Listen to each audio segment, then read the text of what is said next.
Rich बनना और rich बने रहना ये दोनों काफ़ी अलग चीज़ें हैं। अक्सर हम अपने किसी दूर के रिश्तेदार के बारे में सुनते हैं कि इनके पास पैसा बहुत है पर इन्हें पैसा संभालना नहीं आता। क्योंकि दोस्तों पैसा बनाना और उसे संभालना एक स्किल है जो हमें स्कूल की किताब में नहीं पढ़ाया जाता पर अनुभव के साथ ये कला सीखी जा सकती है।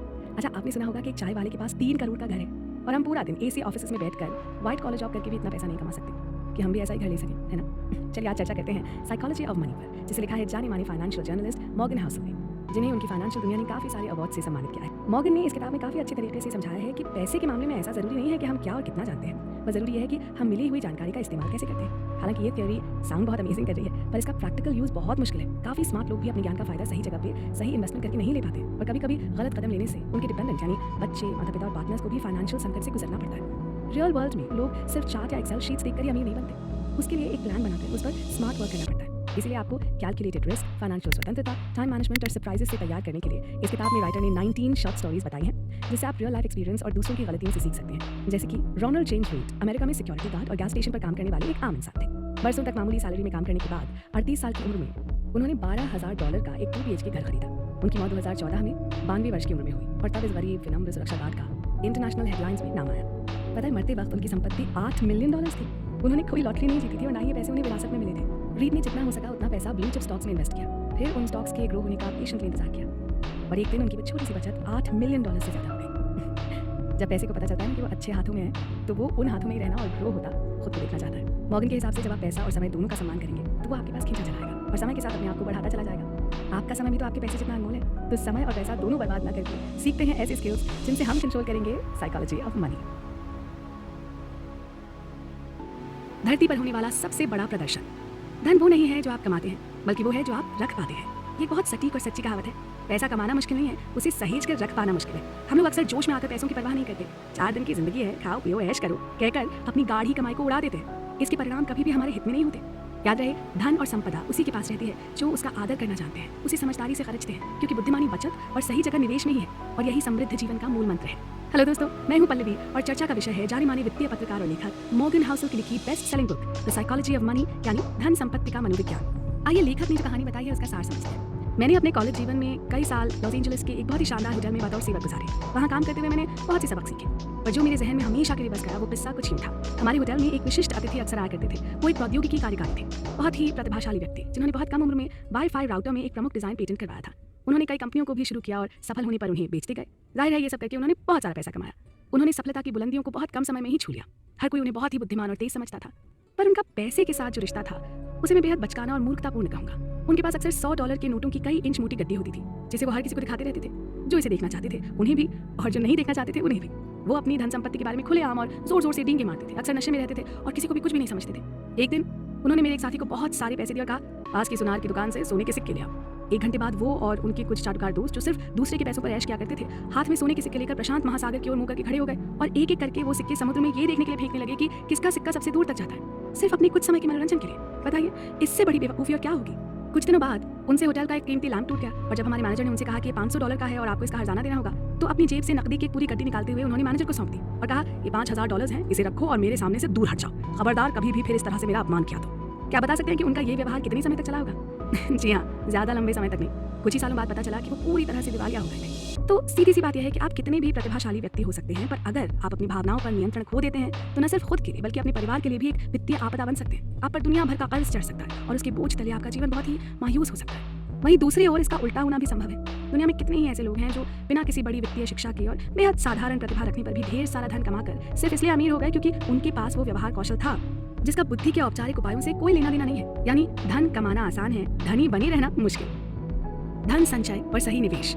अमेरिकी एक्टर विल रॉजर्स ने बहुत सरलता से कितनी गंभीर बात कही है। ऐसे बहुत से लोग हैं जो अपनी गाढ़ी कमाई का पैसा खर्च करते हैं उन चीजों को खरीदने के लिए जो वो नहीं चाहते और उन लोगों को प्रभावित करने के लिए जो उन्हें पसंद नहीं है ना कमाल की बात। हम लोग अक्सर ऐसा करते हैं, अपना घर भर देते हैं बेकार की चीजों से, वो भी बेकार के लोगों को दिखाने के लिए।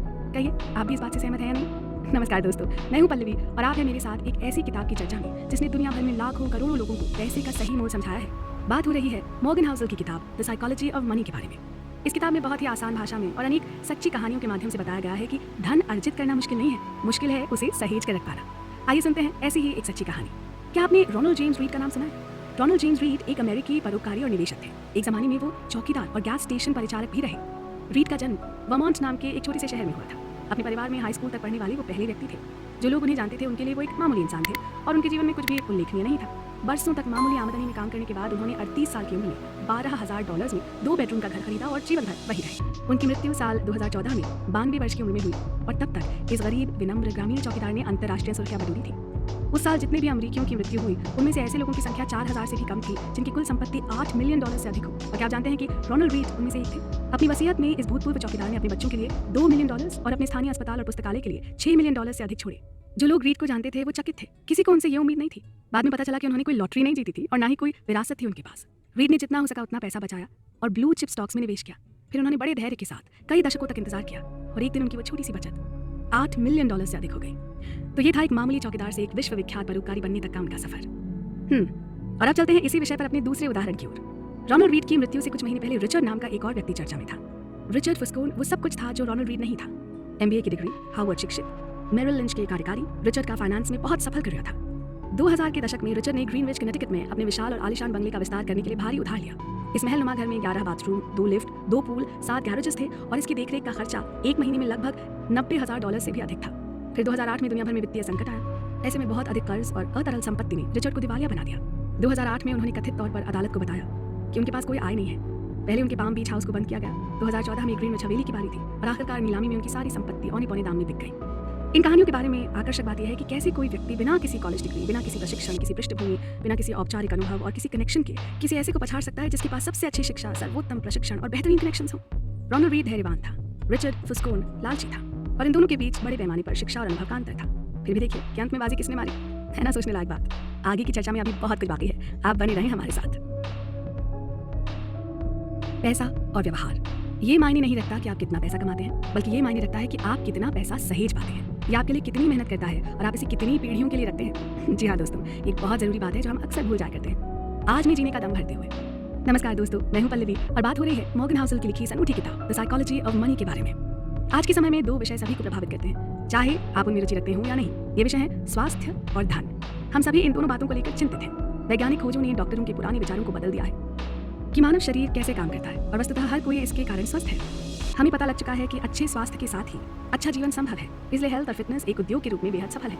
वहीं दूसरी ओर फाइनेंशियल इन्वेस्टमेंट्स या पर्सनल फाइनेंस यानी धन निवेश उद्योग या व्यक्तिगत वित्त एक अलग ही कहानी है। बड़े बड़े विश्वविद्यालयों से आने वाले सबसे चतुर दिमाग भी बहुत ऊंचे निवेशक बन पाए हों, क्या ऐसा कोई सबूत पाया गया है? शायद नहीं। ट्रायल एंड एरर यानी सामूहिक प्रशिक्षण और त्रुटि के माध्यम से हमने बेहतर किसान, कुशल प्लम्बर और उन्नत रसायनज्ञ बनना तो सीख लिया, पर क्या इसी परीक्षण और त्रुटि ने हमें अपने व्यक्तिगत वित्त के साथ बेहतर बनाना सिखाया है? क्या हम खुद को कर्ज में दबे होने की कम संभावना रखते हैं? क्या आज हमारे पास किसी बुरे दिन के लिए बचत करने की अधिक संभावना है? क्या हमने अपने बुढ़ापे या सेवानिवृत्ति की सही तैयारी कर रखी है? शायद नहीं। और वो इसलिए क्योंकि आज भी हमारी खुशी के लिए पैसा क्या करता है और क्या नहीं करता, इसके बारे में हमारे विचार यथार्थवादी नहीं है। और इसका ज्यादातर कारण ये है कि हम पैसे के बारे में मनोविज्ञान की तरह यानी भावनाओं और बारीकियों के साथ नहीं सोचते, बल्कि हमेशा ही भौतिक नियमों और कानूनों को ध्यान में रखते हैं। भाई जानते हैं कि लेखक हमें क्या समझाना चाहते हैं? मैंने 2008 की शुरुआत में वित्त के बारे में लिखना शुरू किया था। ये दुनिया भर में आए वित्तीय संकट की सुबह थी और 80 वर्षों में सबसे खराब मंदी थी। जो हो रहा था उसके बारे में लिखने के लिए ये जानना जरूरी था कि ये सब क्यों हो रहा है। लेकिन मैंने जो पहली चीज सीखी वो ये थी कि कोई भी सटीक रूप से ये नहीं बता सकता था कि क्या हुआ या क्यों हुआ। इसके बारे में क्या किया जाए इसकी बात तो छोड़ ही दीजिए। हर अच्छी व्याख्या के सामने एक ठोस खंडन था। इंजीनियर पूल के ढहने का कारण निर्धारित कर सकते हैं क्योंकि ये बात है कि यदि किसी निश्चित क्षेत्र पर एक निश्चित मात्रा में बल लगाया जाता है तो वो टूट जाएगा। इसके पीछे की फिजिक्स में कोई विवाद नहीं है, ये कानूनों द्वारा निर्देशित है। फाइनेंस बिल्कुल अलग सब्जेक्ट है, ये लोगों के व्यवहार से निर्देशित होता है और मैं जिस तरह का व्यवहार करता हूँ वो मुझे समझ में आता है, लेकिन आपको अजीब लग सकता है। जितना अधिक मैंने वित्तीय संकट के बारे में अध्ययन किया और लिखा, उतना ही मुझे एहसास हुआ कि आप इसे मनोविज्ञान और इतिहास के लेंस के माध्यम से बेहतर समझ सकते हैं, सिर्फ वित्त के नाम से नहीं। ये समझने के लिए लोग खुद को भारी कर्ज तले क्यों दफनाते हैं। आपको ब्याज दरों पर अध्ययन करने की जरूरत नहीं है, आपको अपने लालच और असुरक्षा का अध्ययन करने की जरूरत है। कई बार निवेशक अपने निवेश को सिर्फ इसलिए सस्ते में बेच देते हैं क्योंकि वो अपने परिवार की ओर देखते हैं और इस सोच में पड़ जाते हैं कि कहीं वो अपने परिवार के भविष्य को खतरे में तो नहीं डाल रहे। ऐसे में वोल्टेयर का ये कथन यहाँ बहुत अच्छी तरह से लागू होता है कि इतिहास कभी खुद को दोहराता नहीं है। साल 2018 की बात है जब लेखक मॉर्गन हाउसल ने पैसे के साथ अलग अलग तरह से व्यवहार करते समय लोगों को प्रभावित होते हुए देखा तो उस पर एक रिपोर्ट लिखी। इस रिपोर्ट में उन्होंने कुछ जरूरी खामियों और बुरे व्यवहार के कारणों को रेखांकित किया और इसे द साइकोलॉजी ऑफ मनी नाम दिया। जल्द ही उस रिपोर्ट ने एक किताब की शक्ल ले ली और देखते ही देखते 10 लाख से अधिक लोग इसे पढ़ चुके थे। नमस्कार दोस्तों, मैं हूं पल्लवी और हमारी चर्चा भी इसी किताब में दिए गए कुछ छोटे छोटे अंश पर हो रही है। हम बात करेंगे उन सभी 20 चैप्टर्स की जिनमें पैसे के मनोविज्ञान और इसकी विशेषताओं पर लेखक ने अपनी राय रखी है। ये किताब इस विषय में गहरा गोता लगाती है। आइए सुनते हैं कि लेखक हमसे क्या कह रहे हैं। लेखक के शब्दों में, मैं आपको एक सामान्य सी परिस्थिति के बारे में बताता हूँ। इसे जानकर शायद आप अपने पैसों के साथ क्या करते हैं और दूसरे लोग अपने पैसों के साथ क्या करते हैं और ये फ़र्क क्यों है, इस बारे में आप थोड़ा और बेहतर महसूस कर सकेंगे। ये मान लीजिए कि लोग पैसों के साथ कुछ मूर्खतापूर्ण काम जरूर करते हैं, लेकिन वास्तव में मूर्ख कोई नहीं होता। यहाँ ये जानना जरूरी है कि हम सब एक दूसरे से अलग हैं, इसलिए पैसों के प्रति हम सबका रवैया भी अलग अलग होता है। ये तो मानते हैं ना कि अलग अलग पीढ़ियों के लोग, माता पिता द्वारा अलग अलग तरीके से पाले गए लोग, अलग आय अर्जित करने वाले और दुनिया के अलग अलग हिस्सों में अलग अलग अर्थव्यवस्थाओं में पैदा हुए लोग, इन सभी का अनुभव और सबक बहुत अलग अलग होगा। दुनिया कैसे काम करती है इसके बारे में हर किसी का अपना एक अनूठा अनुभव होता है। आपको जो बिल्कुल बेस से पैर का लगता है, हो सकता है वो मुझे समझ में आ रहा। जो व्यक्ति गरीबी में पला बढ़ा है वो जोखिम और इनाम के बारे में इस तरह सोचता है जिस तरह एक धनी बैंकर का बच्चा लाख कोशिश करने पर भी कभी सोच ना पाएगा। ग्रेट डिप्रेशन के दौरान सब कुछ खो देने वाले स्टॉक ब्रोकर ने 1990 के दशक में मार्केट में उफान आने पर कुछ ऐसा अनुभव किया होगा जिसकी कल्पना भी नहीं की जा सकती है। हमारे लिए चुनौती यह है कि कितने भी खुले विचार रख लें या इस विषय पर कितना भी पढ़ लें, वास्तव में डर और अनिश्चितता नहीं समझ पाएंगे। मैं इस बारे में पढ़ सकता हूँ कि ग्रेट डिप्रेशन के दौरान सब कुछ खोना कैसा था, लेकिन मेरे दिल पर कभी भी उन लोगों की तरह भावनात्मक निशान नहीं पड़ेंगे जिन्होंने वास्तव में उसका अनुभव किया होगा। हम दुनिया को एक अलग नजरिए से देखते हैं। एक ऐसा ऑस्ट्रेलियाई जिसने अपने जीवन में कभी भी मंदी नहीं देखी हो, उसका अनुभव एक अमेरिकी व्यक्ति से बिल्कुल अलग होगा। इस तरह ऐसे अनुभवों की सूची अंतहीन है। हो सकता है कि आप पैसों के बारे में ऐसी चीजें जानते हो जो मैं नहीं जानता, और इसके विपरीत मेरे पास कुछ ऐसा ज्ञान होगा जो आप तक नहीं पहुंचा। ऐसा इसलिए नहीं है क्योंकि हम में से कोई एक दूसरे से ज्यादा स्मार्ट है या उसके पास बेहतर जानकारी है। ऐसा इसलिए है क्योंकि समान रूप से प्रेरक अनुभवों के आधार पर होते हुए भी हमने अलग अलग जीवन जिए हैं। किसी स्प्रेडशीट को पढ़कर आपको शेयर बाजार में आई बड़ी गिरावट का एक छोटा सा मॉडल तो देखने को मिल सकता है, लेकिन उसे पढ़कर आपको वो एहसास नहीं मिलेंगे जो घर लौटने पर अपने बच्चों के चेहरों को देखकर मिलते हैं। अगर आप कोई ऐसी गलती करते हैं जिससे उनका जीवन प्रभावित हो, इतिहास पढ़ने से आपको ऐसा महसूस होगा कि आप कुछ समझ रहे हैं, लेकिन जब तक आप उसे जीते नहीं हैं और व्यक्तिगत रूप से उसके परिणामों को महसूस नहीं करते हैं, तब तक आप अपने व्यवहार को बदलने के लिए पर्याप्त नहीं समझ सकते हैं। हम सभी सोचते हैं कि हमें अच्छी तरह से पता है ये दुनिया कैसे काम करती है, लेकिन हम सभी ने इसका केवल एक छोटा सा अनुभव किया है और अभी एक लंबा सफर तय करना बाकी है। मन मस्तिष्क पर असर करने वाली ये गहरी चर्चा यूं ही चलती रहेगी। आप भी जुड़े रहिए हमारे साथ। समय बड़ा बलवान। इकोनॉमिस्ट्स के अनुसार हर निवेशक की जोखिम उठाने की इच्छा उसकी पर्सनल हिस्ट्री पर निर्भर करती है, उसकी बुद्धि या उसकी शिक्षा पर नहीं। सिर्फ उसका भाग्य और परिस्थिति कि वो कब और कहां पैदा हुआ था, इससे ये तय होता है कि वो अपनी संपत्ति के साथ क्या करेगा। हेलो दोस्तों, मैं हूं पल्लवी और चर्चा का विषय है मॉर्गन हाउसल की लिखी किताब द साइकोलॉजी ऑफ मनी, जिसमें लेखक ने बड़ी गहराई के साथ धन संपदा के मनोविज्ञान को समझाने की कोशिश की है। फाइनेंशियल टाइम्स ने 2019 में प्रसिद्ध बॉन्ड मैनेजर बिल ग्रोस का इंटरव्यू लिया। ग्रोस ने माना कि अगर वो एक दशक पहले या बाद में पैदा हुए होते तो शायद उस जगह नहीं पहुंचे होते जहां वो आज हैं। उनका करियर ब्याज दरों में पीढ़ीगत गिरावट के साथ लगभग पूरी तरह से मेल खाता है, जिसने बॉन्ड की कीमतों को एक टेल विंड दिया। आज की पीढ़ी के लिए ये बॉन्ड बहुत सारा धन पैदा करने वाली मशीनें थी, और वहीं उनके पिता की पीढ़ी के लिए जो बहुत अधिक इन्फ्लेशन यानी महंगाई के साथ बड़े हुए, उन्हें ये पैसों की बर्बादी के सिवा कुछ नहीं लगता था। कायदे से तो लोगों को अपने लक्ष्यों और उस समय उनके पास मौजूद निवेश विकल्पों की विशेषताओं के आधार पर ये निर्णय लेने चाहिए, लेकिन अक्सर लोग ना ऐसा नहीं करते। अर्थशास्त्रियों ने पाया कि लोग अक्सर अपने ही जीवन से प्रभावित होकर ये निवेश निर्णय लेते हैं, खासकर उस समय के अनुभवों के मद्देनजर जब वो जवान थे। मतलब समय और उम्र के साथ जो बदलाव आने चाहिए वो नहीं आ पाते, और कई बार वो इस वजह से मात खा जाते हैं। यदि आप अधिक महंगाई के दौर में बड़े हुए हैं तो आपको बाजार में निवेश करने के बहुत कम अवसर मिले होंगे। वहीं अगर आप शेयर बाजार के मजबूत होने पर बड़े हुए हैं तो आपने अपने जीवन में शेयरों में अधिक पैसा निवेश किया होगा। लोगों के दो समूह सिर्फ इस वजह से शेयर बाजार के काम करने के ढंग को अलग नजर से देखते हैं क्योंकि उनके जन्म के वर्षों में लंबा अंतर रहा, और समय का ये बदलाव ही उनके दृष्टिकोण में बदलाव का एक अकेला कारण है। कौन नहीं जानता कि दूसरे विश्व युद्ध के दौरान जर्मनी और जापान के स्थानीय शेयर बाजारों का पूरी तरह सफाया हो गया था। इन देशों पर भारी बमबारी की गई थी। युद्ध के अंत में जर्मनी के किसान बहुत ही कम उत्पादन कर पाए थे। वहीं दूसरी ओर इसकी तुलना अमेरिका से करें, जहां शेयर बाजार दुगने से अधिक हो गया था और अर्थव्यवस्था लगभग 2 दशकों में सबसे मजबूत थी। अब ऐसे में किसी को भी इन अलग अलग देशों के लोगों से ये उम्मीद नहीं करनी चाहिए कि वो पैसे, रोजगार और व्यापार जैसी बातों में एक जैसी राय रखेंगे। पैसों के बारे में उनका दृष्टिकोण अलग अलग दुनिया में बना था, और जब ऐसा होता है तब जो लोगों के एक समूह के लिए सही होता है वही दूसरे को अपमानजनक लग सकता है। अक्सर लोग अपने पैसे के साथ जो भी निर्णय लेते हैं वो उनके पास मौजूद जानकारी के हिसाब से उचित होता है। ऐसे में हो सकता है कि उन लोगों के पास गलत सूचना हो या अधूरी जानकारी, वो गणित में खराब हो सकते हैं या किसी बेकार की मार्केटिंग का शिकार। वो नहीं जान पाते कि वो क्या कर रहे हैं, लेकिन ये तय है कि वो अपने हिसाब से सही कर रहे होते हैं। वो खुद को राजी कर लेते हैं कि वो जो कर रहे हैं वही ठीक है। इसका एक सरल उदाहरण है लॉटरी टिकट, जिसकी अमेरिकी बाजार में सबसे ज्यादा बिक्री होती है। और ये टिकट कौन खरीदता है भला? ज्यादातर गरीब लोग। जी, वो किसी ऐसी चीज पर अपने पैसे खर्च करते हैं जिसका चांस लाखों में एक है। हम लोगों को शायद वो पागल लग सकते हैं, लेकिन हम और आप उस आय वर्ग में नहीं है ना। हो सकता है कि लॉटरी टिकट खरीदना उनके जीवन में एकमात्र ऐसा अवसर हो जब वो अपने सपनों को साकार कर सकते हैं। हाँ, जरूरी नहीं है कि आप इस तर्क से सहमत हो, लेकिन ये समझना जरूरी है कि इन टिकटों की इतनी बिक्री क्यों होती है। भाग्य और जोखिम।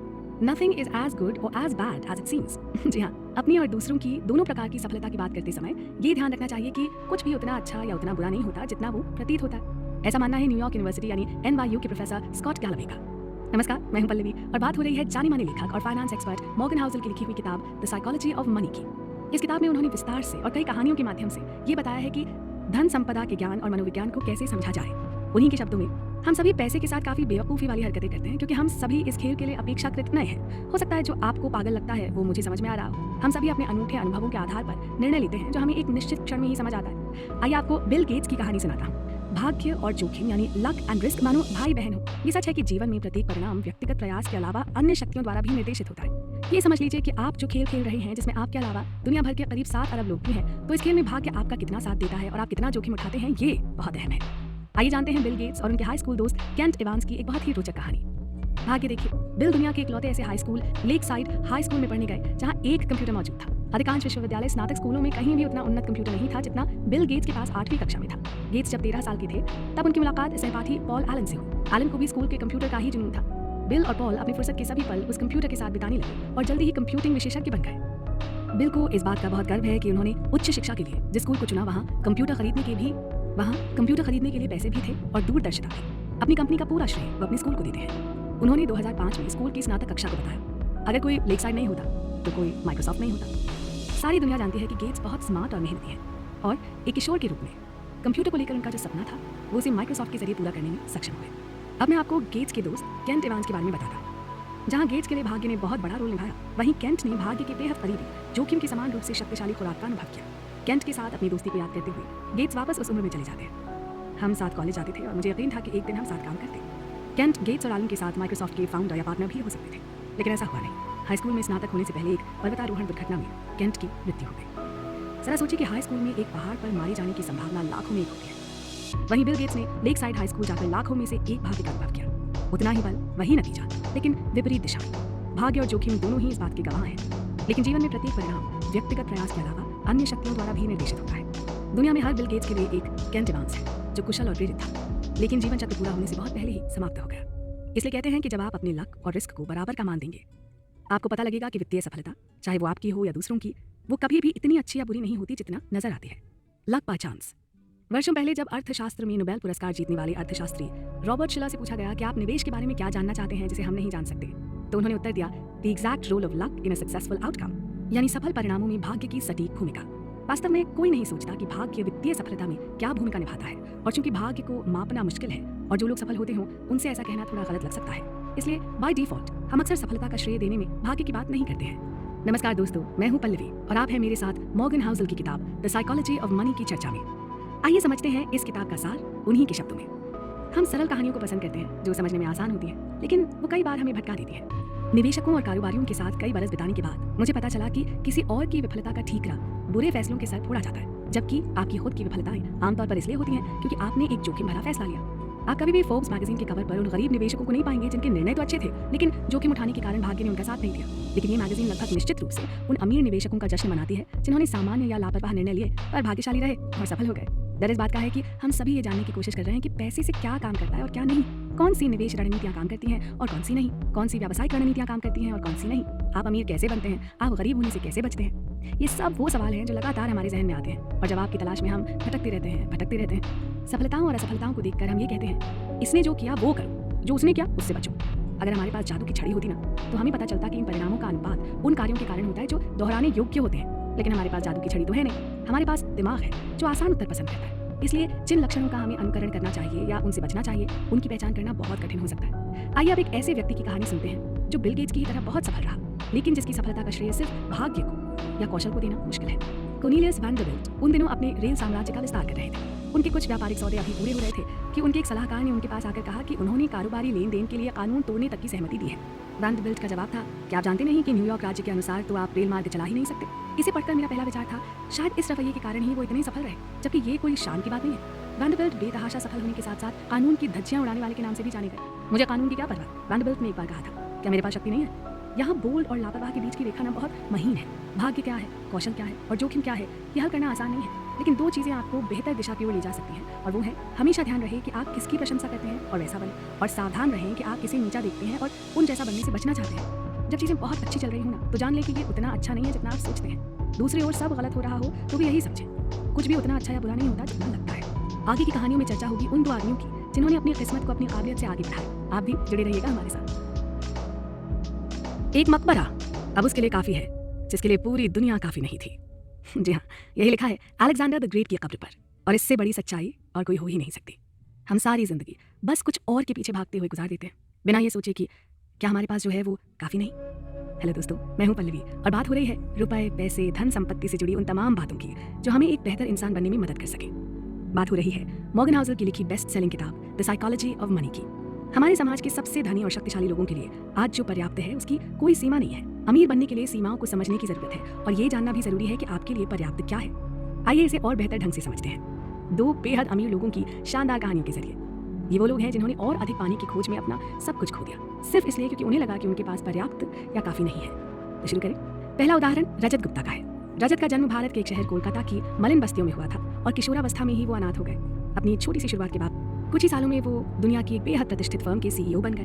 2008 में उनके पास $100 मिलियन से अधिक संपत्ति थी। वो उस तरह के पैसे से कुछ भी कर सकते थे, पर शायद वो पैसा उनके लिए काफी नहीं था। अब वो एक अरबपति बनना चाहते थे। फिर एक ऐसा मौका आया जब रजत ने अपनी कंपनी की गोपनीय जानकारी के जरिए बाजार से बहुत सारे शेयर्स खरीदे और रातों रात अरबपति बन गए। इस तरह इनसाइडर टिप्स का इस्तेमाल करते हुए रजत ने 1.7 करोड़ से ज्यादा का मुनाफा कमाया, जबकि वो ये जानते थे कि यह अपराध है। रजत और उनके सहयोगी को इनसाइडर ट्रेडिंग के आरोप में जेल हुई, साथ ही उनका पैसा, करियर और प्रतिष्ठा पूरी तरह से बर्बाद हो गए। आइए अब सुनते हैं दूसरी कहानी, जो है बर्नी मैडॉफ की कहानी। मैडॉफ का नाम धोखाधड़ी की दुनिया में बदनाम है। चार्ल्स पॉन्जी की तरह वो भी पॉन्जी स्कीम्स के महारथी थे। उन्होंने अपनी योजनाओं के जरिए कई निवेशकों को ठगा। इस तरह लंबे समय तक धोखा देकर उन्होंने बेइंतहा पैसा कमाया, लेकिन एक दिन उन्हें भी जेल की हवा खानी पड़ी। मैडॉफ ने दिसंबर 2008 में दुनिया को चौंका दिया जब उन्होंने स्वीकार किया कि उनका इन्वेस्टमेंट बिजनेस एक $multi-billion पॉन्जी स्कीम है। उन्हें मार्च 2009 में दोषी ठहराया गया और 150 साल कैद की सजा दी गई और इसी साल अप्रैल के महीने में उनकी जेल में मृत्यु हो गई। क्या जानते हैं कि इस धोखाधड़ी से पहले रजत गुप्ता की तरह वो भी एक सफल व्यवसायी थे, पर वैध रूप से सफल और धनी होने के बावजूद इन दोनों ने ही गलत रास्ता चुना। सवाल ये उठता है कि रजत और मैडॉफ जैसे लोग जिनके पास पहले से ही करोड़ों की संपत्ति हो, आखिर इतने हताश क्यों होंगे कि अपने लालच के लिए सब कुछ जोखिम में डाल दें।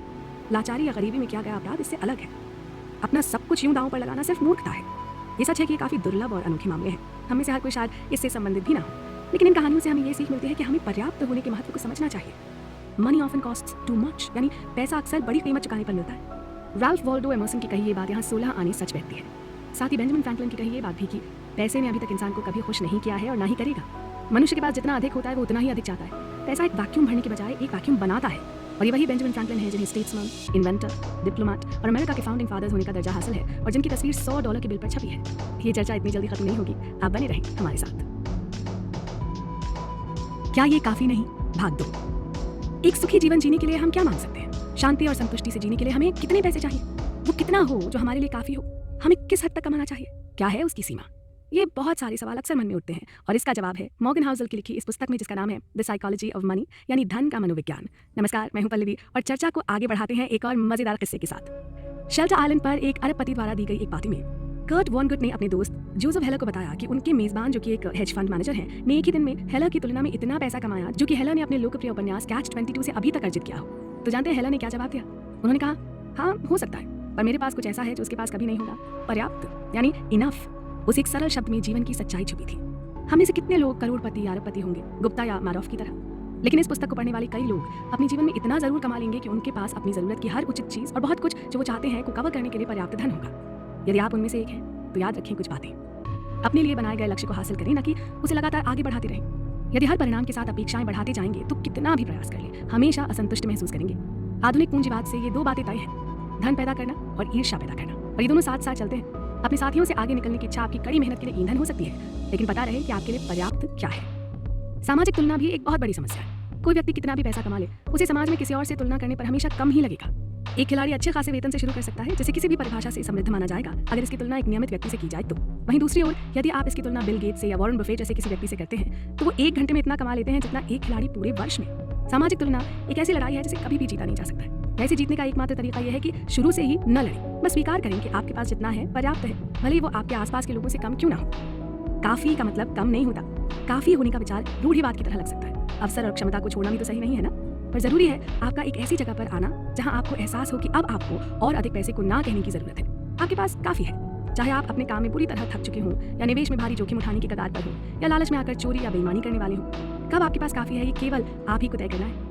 ऐसी कई चीजें हैं जो कभी भी जोखिम में डालने लायक नहीं होती हैं, चाहे उसके लाभ कुछ भी क्यों ना हो। जीवन में कुछ चीजें बस अमूल्य हैं।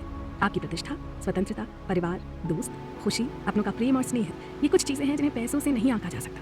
इन सब को संजोए रखने में आपकी सबसे बड़ी समझदारी इस बात को जानने में है कि खुद को जोखिम लेने से रोकने का समय कब है। आपका हर वो कदम जो उन्हें नुकसान पहुंचा सकता है वो नहीं उठाना है। साधारण शब्दों में कहें तो बस ये जानना है कि आपके पास कब पर्याप्त है। वो कहावत है ना, आपकी दौलत का असली पैमाना ये है कि अगर आपने अपना सारा पैसा गवा दिया तब भी आप कितने कीमती हैं। तो दोस्तों, धन संपत्ति के मनोविज्ञान को समझना अभी बाकी है। आप भी बने रहें हमारे साथ। लंबे समय की बचत और निवेश। वॉरेन बफे की एक बहुत ही मशहूर कहावत है, खर्च करने के बाद जो बचता है उसे मत बचाओ, बल्कि बचत करने के बाद जो बचा है उसे खर्च करो। और इस एक वाक्य में खर्च और बचत का पूरा गणित छुपा है। नमस्कार दोस्तों, मैं हूं पल्लवी और हम बात कर रहे हैं जानी मानी फाइनेंस जर्नलिस्ट मॉर्गन हाउसल की लिखी किताब द साइकोलॉजी ऑफ मनी के बारे में। आज के इस भाग में चर्चा होगी कि किस तरह छोटी छोटी पर लंबे समय तक की गई बचत और उसके सही निवेश से कितने विशाल परिणाम हो सकते हैं। उदाहरण के लिए आइस एज को ही ले लीजिए। इतनी अधिक मात्रा में वो बर्फ रातों रात तो नहीं जम गई होगी, है ना। शुरुआत तब से हुई जब गर्मी कभी भी इतनी गर्म नहीं हुई कि पिछली सर्दियों की बर्फ को पिघला सके, और उस बची हुई बर्फ पर अगली सर्दियों में बर्फ जमा होना और आसान हो गया, जिससे आने वाली गर्मियों में बर्फ के चिपके रहने की संभावना बढ़ती चली गई, जो अगली सर्दियों में और भी अधिक बर्फ को आकर्षित करती चली गई। बस यही चक्र चलता रहा। सोचिए कैसे परिस्थितियों में अपेक्षाकृत छोटे से बदलाव से कोई चीज कितनी बड़ी हो सकती है। जो एक गर्मी से बची हुई बर्फ की एक पतली परत से शुरू हुआ, वो एक दिन एक पूरा का पूरा ग्लेशियर बन गया। हिमयुग से पता चलता है कि हमें किसी जबरदस्त परिणाम के लिए कोई बहुत जबरदस्त शक्ति की आवश्यकता नहीं है। अच्छा, क्या आप जानते हैं कि दुनिया भर में करीब 2000 से अधिक पुस्तकें हैं जिनमें बताया गया है कि कैसे वॉरेन बफे ने अपना भाग्य बनाया। उनमें से कई पुस्तकें बहुत कमाल की लिखी गई हैं, लेकिन लोग सिर्फ इस बात पर ध्यान देते हैं कि उन्होंने क्या हासिल किया, ये नहीं कि उन्होंने बरसों मेहनत की और बहुत कम उम्र से ही अपनी बचत को निवेश करना शुरू कर दिया था। उनकी अधिकतर संपत्ति उनके 50वें जन्मदिन के बाद जुड़ पाई थी, और यही उनकी सफलता की असली कुंजी है। अगर यही काम उन्होंने 30 साल की उम्र में शुरू किया होता और 60 की उम्र में सेवानिवृत्त हो जाते तो शायद हमने उनके बारे में सुना भी ना होता। देखा जाए तो वॉरेन बफे की सारी सफलता अपनी जवानी के वर्षों में बनाए गए वित्तीय आधार और अपनी अधेड़ अवस्था में उसे बनाए रहने की वजह से हुई। उनका कौशल निवेश करना जरूर है, पर उनका रहस्य समय है। इस तरह से कंपाउंडिंग काम करती है, किसी भी चीज को बस जोड़ते चले जाना। बफे की सफलता को बयान करने वाली 2000 पुस्तकों में से किसी का भी शीर्षक this guy has been investing consistently for 3/4 of a century नहीं है, लेकिन हम जानते हैं कि उनकी अधिकांश सफलता की कुंजी यही है। इस गणित को समझना मुश्किल है क्योंकि ये सहज नहीं है। आर्थिक चक्रों, व्यापारिक रणनीतियों और क्षेत्र के दाव पर तो ढेरों किताबें हैं, लेकिन सबसे शक्तिशाली और महत्वपूर्ण पुस्तक को शट अप एंड वेट कहा जाना चाहिए। चुप रहें और इंतजार करें, क्योंकि जो कुछ भी जल्दी से हासिल होता है वो लंबे समय तक नहीं टिक पाता। ये मान लीजिए कि ये आपके आर्थिक विकास के लॉन्ग टर्म चार्ट का सिर्फ एक पृष्ठ है। व्यावहारिक निष्कर्ष है कि बहुत से निवेश के प्रयास अधिकांश निराशाजनक ट्रेंडों, खराब रणनीतियों और असफलता के लिए जिम्मेदार हो सकते हैं। हर कोई अपने लिए सबसे अधिक निवेश रिटर्न अर्जित करने की कोशिश करता है। ये सोच सही भी है। इसके लिए हम उन लोगों को दोष नहीं दे सकते जो अपने सभी प्रयासों को इसके लिए समर्पित करते हों। उन्होंने यही सीखा है और वो इसी का प्रयास करते हैं। ये सहज रूप से अमीर बनने का सबसे अच्छा तरीका लगता है, लेकिन जरूरी नहीं कि अच्छा निवेश हर बार सबसे ज्यादा रिटर्न अर्जित करने के बारे में ही हो। कई बार ये उच्चतम रिटर्न एक ही बार सफल होता है जिसे दोहराया नहीं जा सकता। दूसरी तरफ कंपाउंडिंग यानी धीरे धीरे पर लंबे समय तक जोड़ा गया निवेश बहुत अच्छा रिटर्न अर्जित करने में सफल रहता है। आप इसके साथ टिके रह सकते हैं और इसे लंबे समय तक दोहराया जा सकता है। वहीं इसके विपरीत कम समय में भारी रिटर्न अर्जित करना की सोच के पीछे कुछ दुखद कहानियां हैं, जिसके बारे में हम आगे चर्चा करेंगे। आप भी हमारे साथ बने रहिएगा। धनवान बने और बनी रहें। धनवान बनने के लाखों तरीके हैं और ऐसा करने के बारे में बहुत सारी किताबें भी हैं, लेकिन धनवान बने रहने का एक ही तरीका है, थोड़ा कम खर्चा करें और साथ ही ये डर पालें कि ये धन कभी भी समाप्त हो सकता है। अगर आपके मन में ये दोनों ख्याल रहेंगे तो स्थिति कभी भी हाथ से नहीं निकलेगी। नमस्कार, मैं हूं पल्लवी और बातचीत को आगे बढ़ाते हैं। आइए जानते हैं दो ऐसे निवेशकों की कहानी जो एक दूसरे को जानते नहीं थे, लेकिन जिनके रास्ते लगभग एक सदी पहले टकराए जरूर थे। 1877 में जन्मे जेसी लिवरमोर अपने समय के सबसे सफल निवेशक और व्यापारी थे। ये उस समय की बात है जब ज्यादातर लोग इस काम के बारे में जानते भी नहीं थे। 30 साल की उम्र तक उनके पास $100 मिलियन की संपत्ति जुड़ चुकी थी। 1929 के स्टॉक मार्केट क्रैश ने, जबकि ग्रेट डिप्रेशन की शुरुआत हुई, इतिहास में उनकी विरासत को और मजबूत कर दिया। लिवरमोर की पत्नी डॉरथी को सबसे ज्यादा डर तब लगा जब 29 अक्टूबर को वो घर लौटे। वॉल स्ट्रीट सट्टेबाजों की आत्महत्या करने की खबरें पूरे न्यूयॉर्क में फैल रही थी। जाहिर है वो इन सब खबरों से बहुत परेशान थी। तभी जेसी ने बताया कि उनकी अच्छी किस्मत और समझ से वो सिर्फ गिरते हुए स्टॉक पर पैसा लगा रहे थे, और उस एक ही दिन में उन्होंने $3 बिलियन की कमाई की थी। स्टॉक मार्केट के इतिहास के सबसे काले महीने में वो दुनिया के सबसे अमीर आदमियों में से एक बन गए थे। जब उनका परिवार इस अद्भुत सफलता का जश्न मना रहा था, वहीं एक और आदमी भयानक निराशा में डूबा वॉल स्ट्रीट की गलियों में अपनी किस्मत का रोना रो रहा था। एब्राहम ज़रमान्स्की एक करोड़पति रियल एस्टेट निर्माता थे, जिन्होंने बाजार की गतिविधियों को देखते हुए बढ़ते हुए शेयर पर बहुत सारा पैसा लगाया। उनका लगाया ये दांव असफल रहा, उनका सब कुछ बर्बाद हो गया और वो आखिरी बार वॉल स्ट्रीट की गलियों में अकेले भटकते नजर आए। वो दिन उनके जीवन का आखिरी दिन था। अक्टूबर 1929 की घटना ने जेसी लिवरमोर को दुनिया के सबसे अमीर व्यक्तियों में से एक बना दिया। इसने एब्राहम ज़रमान्स्की को बर्बाद कर दिया, शायद उनकी जान ले ली। लेकिन समय तेजी से बीता और ठीक 4 साल बाद इस कहानी ने एक नया मोड़ लिया। 1929 में किस्मत बदलने के बाद लिवरमोर ने आत्मविश्वास से भरपूर और बड़े बड़े दांव लगाए। इस बार किस्मत ने उनका साथ नहीं दिया और वो कर्ज में डूबते चले गए, और अंततः उसी शेयर बाजार में उन्होंने सब कुछ खो दिया। बुरी तरह से टूटे हुए और शर्मिंदा वो 1933 में 2 दिनों के लिए गायब हो गए। दुखी मन से एक दिन लौट कर भी आए, पर उनका रास्ता तय था। लिवरमोर ने अंततः एक दिन अपनी जान ले ली। दोनों का समय अलग था, लेकिन ज़रमान्स्की और लिवरमोर एक जैसे ही निकले। दोनों ही अमीर बनने में बहुत अच्छे निकले और अमीर बने रहने में उतने ही बुरे थे। पैसा कमाना एक बात है, इसे संभाल कर रखना दूसरी बात है। सर्वाइवल यानी बने रहने के लिए एक अलग ही मानसिकता को वास्तविक दुनिया में लागू करना पड़ता है। और आप भी अपने लिए ये 3 गुर सीखें। पहला, अगर मुझे बड़ा रिटर्न चाहिए तो ज़रूरी है कि उससे ज़्यादा मैं आर्थिक रूप से अटूट रहूं, और अगर मैं अटूट हूं तो मुझे वास्तव में लगता है कि मुझे सबसे बड़ा रिटर्न मिलेगा, क्योंकि मैं कुछ अद्भुत निवेश करके कंपाउंडिंग के सहारे काफ़ी देर तक टिक सकूंगा। दूसरा, योजना बनाना महत्वपूर्ण है, लेकिन हर योजना का सबसे महत्वपूर्ण हिस्सा योजना के अनुसार योजना न बनाना है, क्योंकि कई बार हमें कुछ और चाहिए होता है और हमारे भाग्य में कुछ और ही लिखा होता है। और तीसरा, एक ऐसा व्यक्तित्व जो आपको भविष्य के बारे में आशावादी तो रखे, साथ ही पागलपन की हद तक आपको हर हाल में उस ऊंचाई तक पहुंचाए। तो ये मान लिया जाए कि एक मानसिकता जो एक ही समय में पागल और आशावादी हो सकती है, उसे बनाए रखना बहुत मुश्किल है। किसी भी चीज को काले या सफेद के रूप में देखने में बारीकियों को स्वीकार करने की तुलना में कम प्रयास लगता है। जी हाँ, काफी गंभीर रहा ये साल, पर चर्चा अभी बाकी है। आप बने रहिएगा हमारे साथ। टेल्स यू विन, गलत होने पर भी सफल होना। दोस्तों, हमारी आकाश गंगा में कई अरब ग्रह हैं, और जहां तक हम जानते हैं सिर्फ पृथ्वी ही है जहां एक बुद्धिमान जीवन है। इस संसार में जो कुछ भी विशाल, लाभदायक, प्रसिद्ध या प्रतिभाशाली है, वो एक टेल इवेंट का परिणाम है, हजारों या लाखों सालों की घटना के अंत के छोटे से बिंदु का परिणाम। नमस्कार, मैं हूं पल्लवी और हम बात कर रहे हैं मॉर्गन हाउसल की लिखी किताब द साइकोलॉजी ऑफ मनी की। आज की चर्चा का विषय है किस तरह हम कई बार गलत होने के बाद भी सफल हो सकते हैं। जी, आइए जानते हैं कि ये कैसे संभव है। काम करने के कुछ क्षेत्र ऐसे हैं जहां आपको हर बार परफेक्ट होना होगा, जैसे विमान उड़ाना। इस काम में ढिलाई नहीं चल सकती, हमेशा सही निर्णय लेने होंगे। फिर कुछ ऐसे क्षेत्र हैं जैसे कि रेस्टोरेंट शेफ बनना, जहां आपके लिए कम से कम कुछ समय बहुत अच्छा निर्णय लेना जरूरी है। कभी कुछ गड़बड़ हो भी जाए तो चलेगा। लेकिन निवेश, व्यापार और वित्त इन क्षेत्रों की तरह नहीं है। निवेशक और उद्यमी हर वक्त अच्छे और सही निर्णय ले ही नहीं सकते, चाहे वो कितने ही प्रभावशाली लोग हों। उनके दिमाग में कई बार बेकार के विचार आ ही जाते हैं। वॉरेन बफे की कुल संपत्ति की जानकारी पाना आसान है, और ये जानकारी भी आम है कि उनका सबसे अच्छा, सबसे उल्लेखनीय निवेश कौन सा था। लेकिन उनके करियर में किए गए प्रत्येक निवेश के पीछे के कारण जानना बहुत कठिन है। उनके किए हुए खराब चुनाव, खराब कारोबार, खराब अधिग्रहण के बारे में कोई भी बात नहीं करता, जबकि ये असफलताएं भी बफे की कहानी का एक बड़ा हिस्सा है। जब हम रोल मॉडल की सफलताओं पर विशेष ध्यान देते हैं और इस बात को पूरी तरह नजरअंदाज कर देते हैं कि उनका लाभ उनके कार्यों के एक छोटे प्रतिशत से आया है।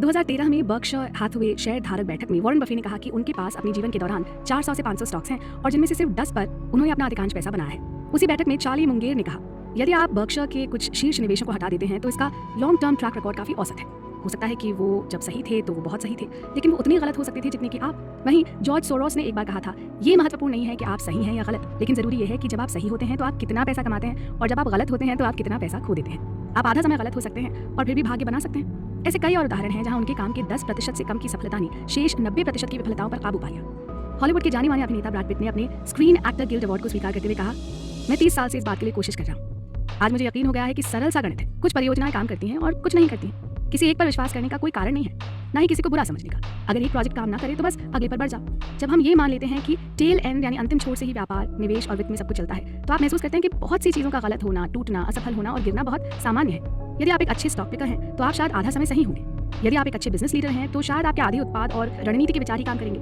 यदि आप एक अच्छे निवेशक हैं तो अधिकांश वर्ष ठीक रहेंगे, लेकिन बहुत कुछ खराब होगा। यदि आप एक अच्छे कर्मचारी हैं तो आपको कई प्रयासों के बाद सही क्षेत्र में नौकरी मिल जाएगी।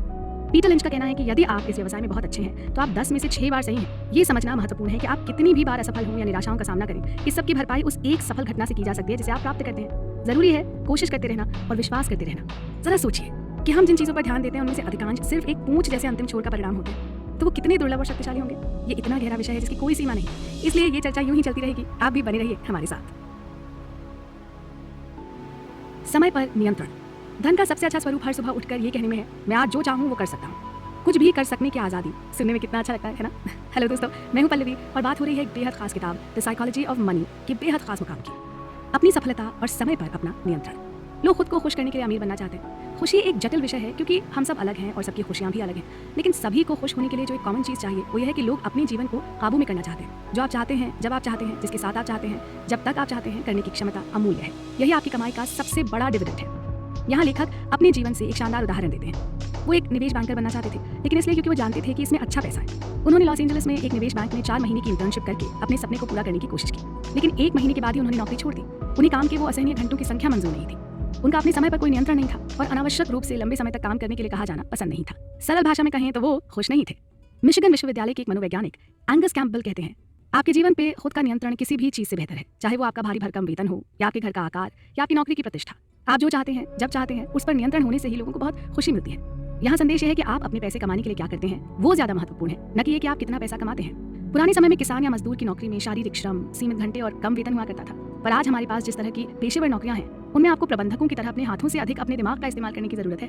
यदि आपका काम कारों का निर्माण करना है तो जब आप असेंबली लाइन पर नहीं होते हैं ना, तो आप कुछ नहीं कर पाते क्योंकि आप काम से दूर होते हैं और आपके उपकरण वहीं कारखाने में रखे रह जाते हैं। लेकिन अगर आपका काम एक मार्केटिंग प्लान बनाना है, एक विचार आधारित और निर्णायक कार्य, तो आपका उपकरण है आपका दिमाग, जो कभी आपका साथ नहीं छोड़ता। आप अपनी यात्रा के दौरान अपने प्रोजेक्ट के बारे में सोचते हैं, खाना बनाते समय, बच्चों को सुलाते समय, और रात में जब भी आपकी आंख खुले आप उसी तनाव में हो सकते हैं। देखा जाए तो साल 1950 की तुलना में आपका काम शायद कम घंटों का हो, लेकिन ऐसा लगता है कि आप 24 घंटे 7 दिन काम कर रहे हैं। तभी कहते हैं कि अपने समय को नियंत्रित कर पाना ही अपने धन का सबसे बड़ा लाभांश है। एक और उदाहरण से समझने की कोशिश करते हैं। इसे मैन इन द कार विरोधाभास कहा जाता है। जब आप किसी को अच्छी कार चलाते हुए देखते हैं तो आप शायद ये नहीं सोचते वाह उस कार को चलाने वाला आदमी अच्छा है, बल्कि आप सोचते हैं वाह अगर मेरे पास वो कार होती तो लोग सोचते कि मैं अच्छा हूँ। यहाँ एक विरोधाभास है। लोग चाहते हैं कि उनका धन दूसरों को ये संकेत दे कि उन्हें पसंद किया जाना चाहिए, लेकिन वास्तव में वही लोग अक्सर आपकी प्रशंसा करने से कतराते हैं। उन्हें नहीं लगता कि सिर्फ इसलिए आपकी प्रशंसा होनी चाहिए क्योंकि आपके पास धन है। वो आपके धन का उपयोग अपनी पसंद और प्रशंसा की अपनी इच्छा के लिए एक बेंचमार्क के रूप में करते हैं। पैसा निश्चित रूप से आपको शक्ति और महत्व का पद दे सकता है, लेकिन ये आपको सम्मान नहीं दिला सकता। सम्मान शक्ति और पद के लिए आ सकता है, लेकिन व्यक्ति के लिए नहीं। यदि सम्मान और प्रशंसा आपके लक्ष्य हैं, तो सावधान रहें कि आप उन्हें कैसे ढूंढते हैं। अच्छी वैल्यूज, विनम्रता, दया और सहानुभूति आपको धन की किसी भी शक्ति से कहीं अधिक सम्मान दिला सकती है। इस मजेदार सफर पर हमारे साथ बने रहिए, अभी बहुत कुछ बाकी है। धन वो है जो आप नहीं देखते हैं। विश्व प्रसिद्ध French fashion designer Coco Chanel ने कहा है, दुनिया में कुछ लोग ऐसे हैं जिनके पास पैसा है और कुछ जो अमीर हैं। शनेल को उनकी महत्वाकांक्षा और दृढ़ संकल्प के लिए जाना जाता है। ये वो दो विशेषताएं हैं जिन्होंने उन्हें फैशन के इतिहास में सबसे प्रभावशाली डिजाइनरों में से एक बनने में मदद की। पैसा महान है, जरूरी है और जीवन में बहुत सारे बंद दरवाजे खोल सकता है, लेकिन अंततः ये सब कुछ नहीं है। अगर हम वाकई में सच्चा सुख और सच्ची अमीरी की खोज करें ना, तो वो थोड़ा जटिल होगा। नमस्कार दोस्तों, मैं हूं आपके साथ पल्लवी और हम चर्चा कर रहे हैं विख्यात वित्तीय पत्रकार मॉर्गन हाउसल की लिखी किताब द साइकोलॉजी ऑफ मनी की, जिसमें धन संपत्ति को एक मनोवैज्ञानिक ढंग से परोसने की कोशिश की गई है। जब पैसे की बात आती है तो बहुत सारी विडंबनाएं होती हैं। यहाँ एक बात याद रखने लायक है, धन वो है जो आप नहीं देखते हैं। कोई व्यक्ति जिसके पास एक बहुत महंगा वाहन है उसे धनी माना जा सकता है, हालांकि आपके पास उनकी संपत्ति के बारे में एकमात्र जानकारी ये है कि उनके पास उस महंगी कार खरीदने से पहले की तुलना में अब कुछ पैसे कम है। अमीर और वाकई अमीर के बीच के अंतर को ध्यान से परिभाषित किया जाना चाहिए। अगर इन दोनों के बीच अंतर न कर पाएं तो अक्सर हम खराब वित्तीय निर्णय ले सकते हैं। हम जो देख सकते हैं उसके आधार पर हम धन के बारे में राय बनाना पसंद करते हैं, क्योंकि हमारे पास यही ज्ञान है। हम लोगों के बैंक खाते या ब्रोकरेज स्टेटमेंट नहीं देख सकते, इसलिए हम वित्तीय सफलता का आंकलन करने के लिए बाहरी दिखावे पर भरोसा करते हैं। कारें, घर, इंस्टाग्राम पर प्रदर्शित तस्वीरें, लेकिन सच तो ये है कि दौलत वो है जो आप नहीं देखते। अच्छी कारें नहीं खरीदी गई, हीरे नहीं जड़ाए गए या घड़ियां नहीं पहनी गई। धन वित्तीय संपत्ति है जिसे अभी तक आपके द्वारा देखे जाने वाले सामान में परिवर्तित नहीं किया गया है। चलिए यहाँ आहार और व्यायाम के द्वारा एक उपयोगी उदाहरण लेते हैं। वजन कम करना विशेष रूप से कठिन है, यहाँ तक कि जोरदार व्यायाम करने वालों में भी। व्यायाम ना अमीर होने जैसा है। आप सोचते हैं मैंने बहुत व्यायाम या काम कर लिया है और अब मैं अपने आप को एक बढ़िया भोजन खिला सकता हूँ। यहाँ वो महंगा भोजन असल में आपका धन कम कर रहा है। ऐसे में अगर आप वास्तव में उस तरह के खर्चे को नकारते हैं तो ही आप समझदार और अमीर लोगों की श्रेणी में गिने जाते हैं। जी हाँ, ये कठिन जरूर है और इसके लिए बहुत जबरदस्त आत्मनियंत्रण की आवश्यकता होती है, लेकिन ये आपके लिए जरूरी है। ये आप क्या कर सकते हैं और क्या करने के लिए चुनते हैं कि बीच एक अंतर पैदा करता है जो आपको समय के साथ पता चलता है। हम उस तरह से धन के बारे में नहीं सोचते हैं क्योंकि आप किसी ऐसी चीज की व्याख्या नहीं कर सकते जिसे आप नहीं देख सकते। लोग अनुकरण से सीखने में अच्छे होते हैं, लेकिन धन की छिपी प्रकृति दूसरों की नकल करना कठिन बना देती है। हम में से कई लोगों के लिए समस्या यह है कि समृद्ध रोल मॉडल ढूंढना आसान है, धनवानों को खोजना कठिन है, क्योंकि परिभाषा के अनुसार उनकी सफलता अधिक छिपी हुई है। रोनाल्ड रीड अपनी मृत्यु के बाद कई व्यक्तियों के लिए एक वित्तीय रोल मॉडल बन गए, लेकिन जब तक वो जीवित थे तब तक वो किसी के आदर्श नहीं थे, क्योंकि उन्होंने अपने भाग्य का एक एक पैसा छिपा कर रखा था। यहाँ तक कि उन लोगों से भी जो उन्हें भली भांति जानते थे और उनसे प्रेम करते थे। दुनिया ऐसे लोगों से भरी पड़ी है जो मामूली से दिखते हैं लेकिन वास्तव में अमीर हैं। साथ ही ऐसे लोगों से भी जो अमीर दिखते तो हैं लेकिन दिवालिया होने के कगार पर हैं। दूसरों की उपलब्धियों का आंकलन करते समय और अपने लक्ष्य निर्धारित करते समय इसे ना ध्यान में रखें। अगर आपके पास जो पैसा है उसे खर्च नहीं कर सकते हैं तो क्या करें, ये हम अपने अगले महत्वपूर्ण पड़ाव में जानेंगे, जो है पैसे बचाने के विषय में। आप बने रहिएगा हमारे साथ। सेव मनी, पैसे की बचत। कितनी कमाल की बात है ना कि वो इकलौती चीज जिसे आप नियंत्रित कर सकते हैं, उसी से बस वो एक चीज बनती है जो हमारे लिए मायने रखती है। जी हाँ, बात पैसों की हो रही है। नमस्कार, मैं हूं पल्लवी और आज की इस चर्चा में आइए पैसे बचाने के कुछ आसान से उपाय सीखते हैं। देखिए, इस दुनिया में 3 तरह के लोग हैं। पहले वो जो पैसे बचाते हैं, दूसरे वो जो नहीं सोचते कि वो बचा सकते हैं, और तीसरे जो नहीं सोच सकते कि उन्हें बचाने की जरूरत है। आज की ये चर्चा बाद के 2 तरह के लोगों के लिए है। आइए जानते हैं पैसों से संबंधित वो 7 स्टेप्स जो बचत के महत्व को समझाते हैं। 1, धन का निर्माण आपकी आय या निवेश रिटर्न के साथ बहुत कम है और आपकी बचत दर के साथ बहुत कुछ कर रहा है। इसे समझने का एक शानदार तरीका तेल के साथ पैसे की तुलना है। 1970 के दशक में तेल की खपत तेजी से बढ़ रही थी, लेकिन जल्दी ही लोगों को एहसास हुआ कि तेल सीमित है और खत्म हो सकता है। इस समस्या का मुकाबला करने के लिए लोगों ने अधिक तेल खोदने पर ध्यान केंद्रित करने के बजाय ऊर्जा बचत करने वाली मशीनरी और वाहन बनाकर अपने पास मौजूद तेल का संरक्षण करना शुरू कर दिया। आपके पैसे से भी ऐसा ही किया जा सकता है। आप जो कुछ भी लेते हैं उसे खर्च करने के बाद धन केवल संचित बचा हुआ है, और चूंकि आप उच्च आय के बिना धन का निर्माण कर सकते हैं लेकिन उच्च बचत दर के बिना धन बनाने का कोई मौका नहीं है, ये स्पष्ट है कि कौन सा अधिक मायने रखता है। 2, धन का मूल्य आपकी आवश्यकता के हिसाब से होता है। आपके पैसे की दक्षता आपके द्वारा अर्जित धन से अधिक महत्वपूर्ण है। कम पैसे में खुश रहना सीखना आपके पास जो है और आप जो चाहते हैं उसके बीच एक अंतर पैदा करता है। अपनी तनख्वाह बढ़ाने से मिलने वाले अंतर के समान, लेकिन आपके नियंत्रण में। एक उच्च बचत दर का मतलब है कि आप जितना खर्च कर सकते हैं उससे कम खर्च करना, और कम खर्च होने का मतलब है कि अगर आप अधिक खर्च करते हैं तो आपकी बचत तुलना में आगे बढ़ जाती है।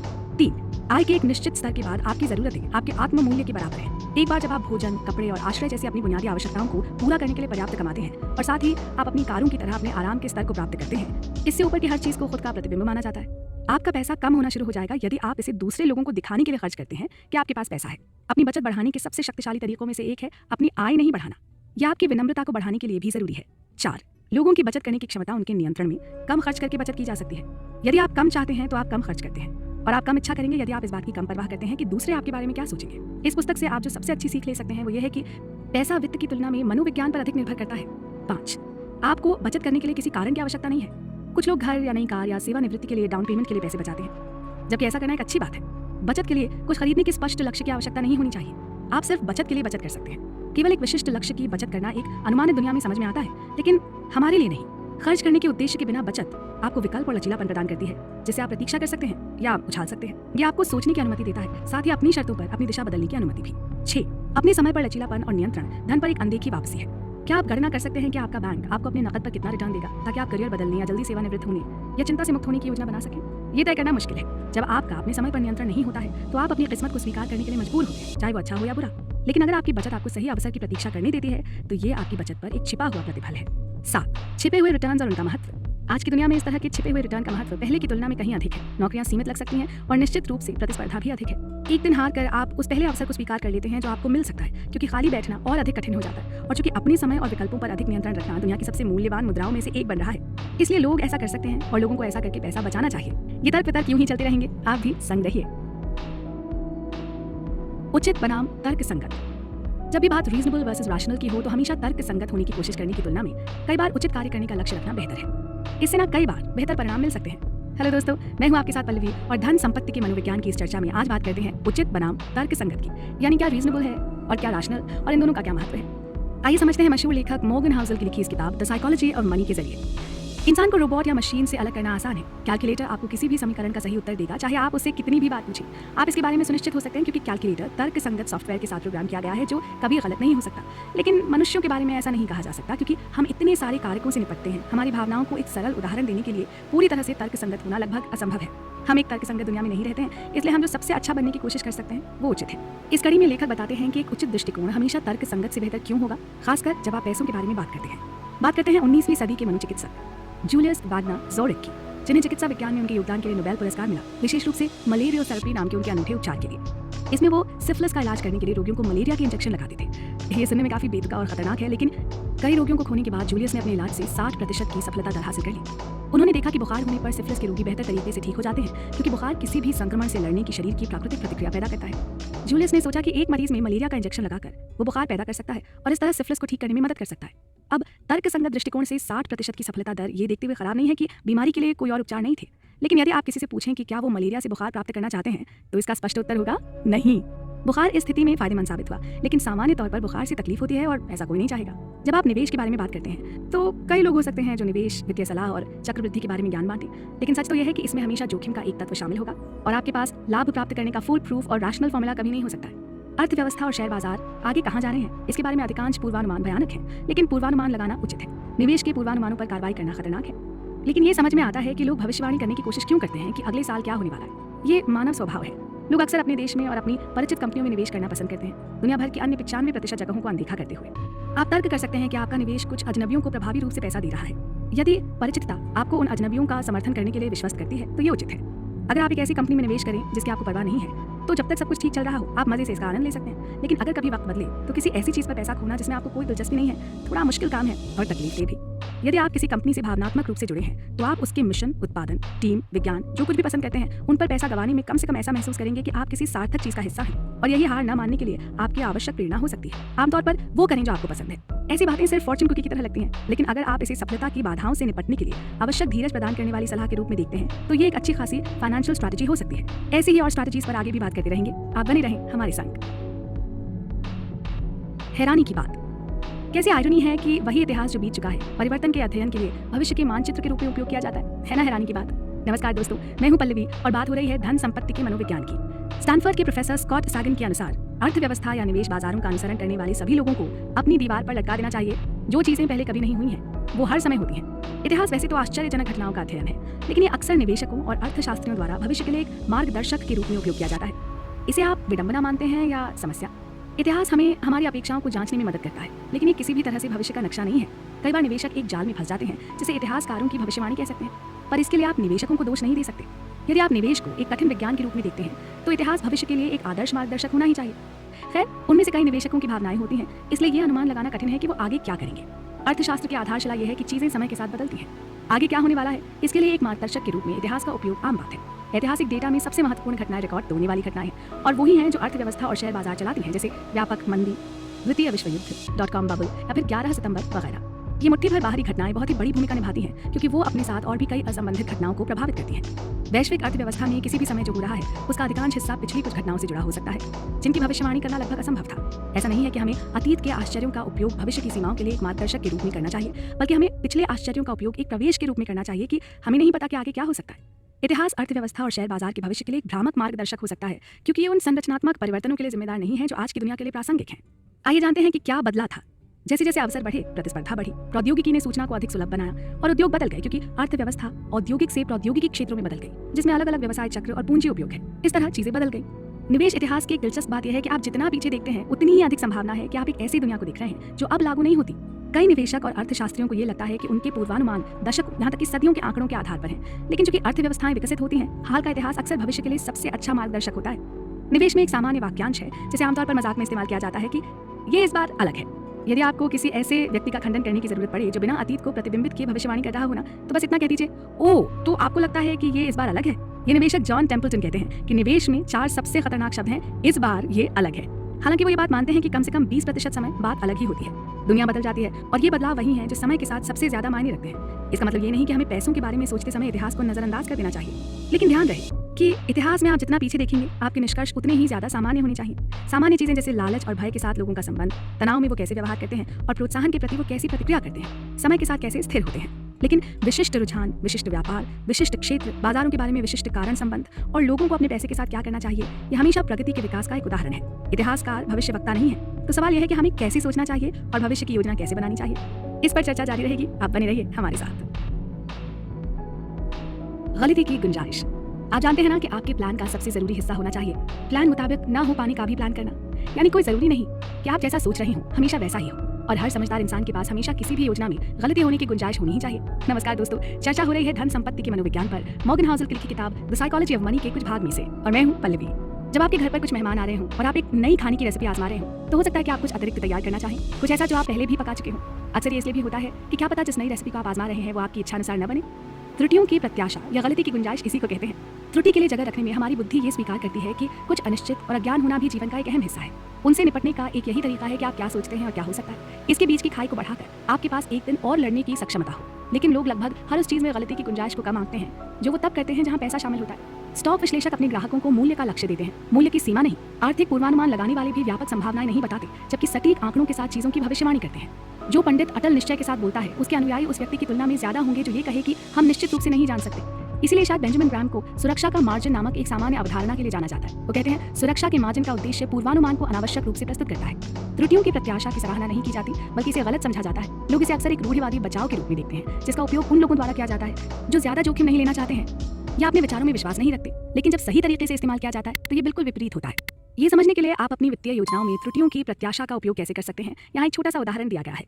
कल्पना कीजिए कि आप 50 साल की उम्र में सेवानिवृत्त होना चाहते हैं और आप पिछले सभी वर्षों की वापसी दरों को ध्यान में रखते हुए हर महीने एक निश्चित राशि का निवेश करना शुरू करते हैं। सिद्धांत रूप में ये एक अच्छा विचार प्रतीत होता है, लेकिन आप जो अनुमान नहीं लगा रहे हैं वो है अगले 50 वर्षों की अनिश्चितताएं। एक बुनियादी उदाहरण यह है कि यदि आप या आपके परिवार में कोई भी चिकित्सा आपात स्थिति से पीड़ित हो जाए और आपको अपने पैसे की आवश्यकता पड़ जाए तो आप क्या करेंगे। ऐसी योजनाओं के लिए दिए गए समाधान के अनुसार आपको अगले 50 वर्षों के प्रतिफल को पिछले 50 वर्षों के प्रतिफल के 1/3 होने का अनुमान लगाना चाहिए।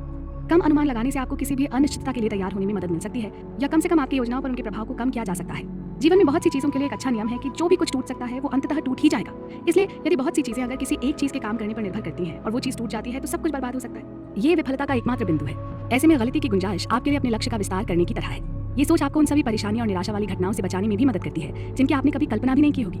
अनुमान लगाइएगा कि आप अपनी बचत का उपयोग कैसे करेंगे। ऐसा मानना होगा जैसे आपको पता है कि आपके भविष्य में क्या होने वाला है और आपके आने वाले दिनों में क्या खर्चे होंगे, और हम सभी जानते हैं कि ऐसा नहीं होता। कुछ वित्तीय योजनाएं जो केवल जाने माने जोखिमों के लिए तैयार होती हैं, उनमें इतना मार्जिन हमेशा होता है कि वास्तविक दुनिया में सर्वाइव कर सके, क्योंकि हर योजना का सबसे महत्वपूर्ण हिस्सा है आपकी योजना के अनुसार न होने की योजना बनाना। बात अभी पूरी नहीं हुई है, आप कहीं मत जाइएगा। निराशावादी होने का मनोविज्ञान। दोस्तों, अगर आप देखते हैं कि 2 नई फिल्में लॉन्च हो रही हैं। पहली एक लड़के के बारे में है जो धीरे-धीरे अपने सपनों पर काम कर रहा है और वो सब कुछ हासिल कर रहा है जो वो चाहता है, अपनी पसंद का करियर और एक स्वस्थ और खुशहाल परिवार। और दूसरी फिल्म में प्राकृतिक आपदाओं या एलियंस की वजह से दुनिया का अंत होने वाला है। तो आप किसे देखना चाहेंगे? पहली फिल्म की कहानी बेहतर हो सकती है, लेकिन दूसरी निश्चित रूप से अपनी विनाशकारी प्रकृति के लिए अधिक दिलचस्प होगी। अधिकांश लोगों के लिए आशावाद सबसे अच्छा दाव है, क्योंकि दुनिया ज्यादातर लोगों के लिए बेहतर होती है, लेकिन निराशावाद हमारे दिलों में एक विशेष स्थान रखता है। निराशावाद आशावाद से अधिक सामान्य ही नहीं, अधिक स्मार्ट भी लगता है। ये बौद्धिक रूप से लुभावना है और इस पर आशावाद की तुलना में अधिक ध्यान दिया गया है ना? थोड़ा हैरान करने वाली बात। नमस्कार, मैं हूं पल्लवी और चर्चा का विषय है धन संपत्ति का मनोविज्ञान। अगर किसी को बताएं कि सब कुछ बहुत अच्छा होगा तो वो ज्यादा ध्यान नहीं देंगे या आपको संदेह की नजर से देखेंगे। किसी को बताएं कि वो खतरे में है तो आपको उनका अभिभाजित ध्यान तुरंत मिलता है, खासकर जब आप पैसों के बारे में बात करते हैं। भला क्यों? और ये कैसे प्रभावित करता है कि हम पैसों के बारे में कैसे सोचते हैं?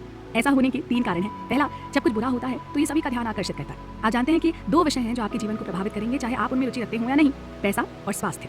जबकि स्वास्थ्य के मुद्दे व्यक्तिगत होते हैं, पैसे के मुद्दे अधिक व्यवस्थित होते हैं। एक कनेक्टेड सिस्टम में जहाँ एक व्यक्ति के फैसले हर किसी को प्रभावित कर सकते हैं। ये समझ में आता है कि वित्तीय जोखिम क्यों सुर्खियों में आते हैं और कुछ अन्य विषयों पर ध्यान आकर्षित करते हैं। इसलिए जब पैसों की बात आती है तो जब सब कुछ अच्छा हो रहा होता है ना, तो वो आकर्षक नहीं लगता, लेकिन बाजार के खराब पूर्वानुमान या मंदी की बातें अधिक चिंताजनक हैं और अधिक ध्यान आकर्षित करती हैं। दूसरा, निराशावादियों की भविष्यवाणी बाजार के अनुकूल क्षमता पर विचार नहीं करती है। अर्थशास्त्र में एक अनकहा कानून है, बेहद अच्छी और बेहद बुरी परिस्थितियां शायद कभी भी लंबे समय तक नहीं रहती हैं। ये मान लेना और कहना कि कुछ बुराई होगा आसान है और ये प्रेरक है, क्योंकि इसके लिए दुनिया को बदलने की कल्पना करने की आवश्यकता नहीं है, लेकिन लोग अनुकूलन करते हैं और इस तरह कई बार हम देखते हैं कि समस्याओं का समाधान हो रहा है। ऐसी धमकी समान मात्रा में समाधान को प्रोत्साहित करती है। आर्थिक इतिहास में सीधी रेखाओं में भविष्यवाणी करना एक सामान्य सी बात है, जिसे निराशावादियों द्वारा बहुत आसानी से भुला दिया जाता है।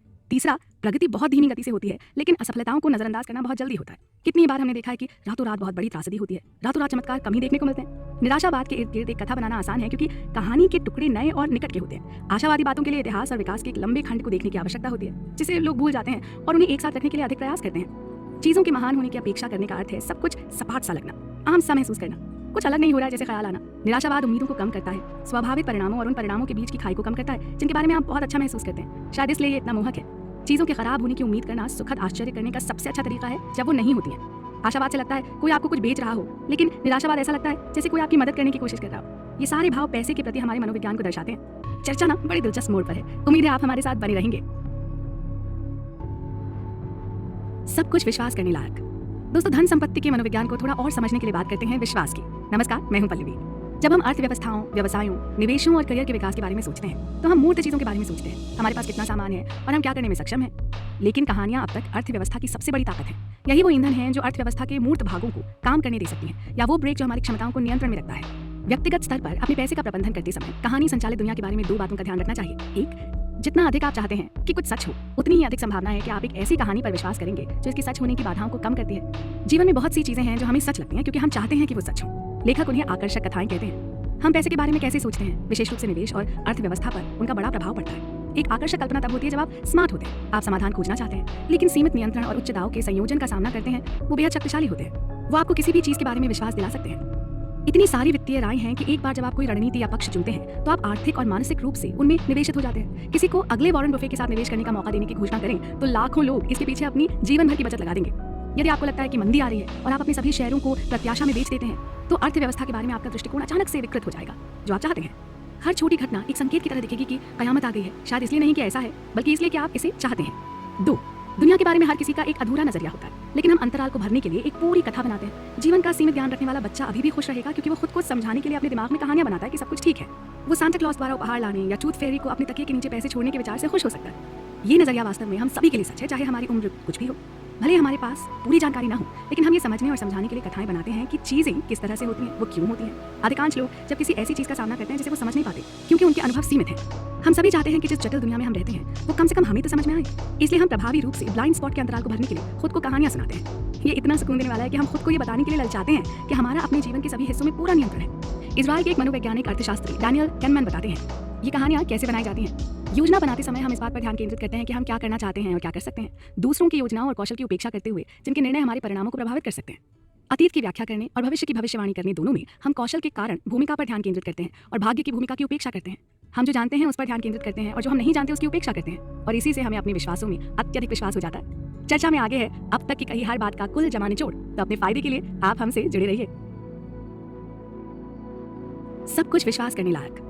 दोस्तों, धन संपत्ति के मनोविज्ञान को थोड़ा और समझने के लिए बात करते हैं विश्वास की। नमस्कार, मैं हूं पल्लवी। जब हम अर्थव्यवस्थाओं, व्यवसायों, निवेशों और करियर के विकास के बारे में सोचते हैं तो हम मूर्त चीजों के बारे में सोचते हैं, हमारे पास कितना सामान है और हम क्या करने में सक्षम हैं। लेकिन कहानियां अब तक अर्थव्यवस्था की सबसे बड़ी ताकत है।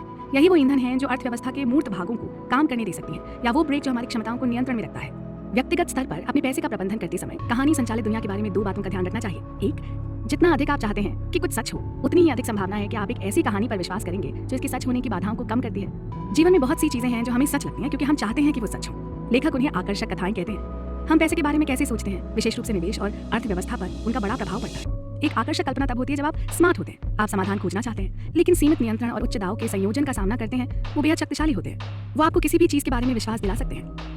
इतनी सारी वित्तीय राय हैं कि एक बार जब आप कोई रणनीति या पक्ष चुनते हैं तो आप आर्थिक और मानसिक रूप से उनमें निवेशित हो जाते हैं। किसी को अगले वॉरेन बफे के साथ निवेश करने का मौका देने की घोषणा करें तो लाखों लोग इसके पीछे अपनी जीवन भर की बचत लगा देंगे।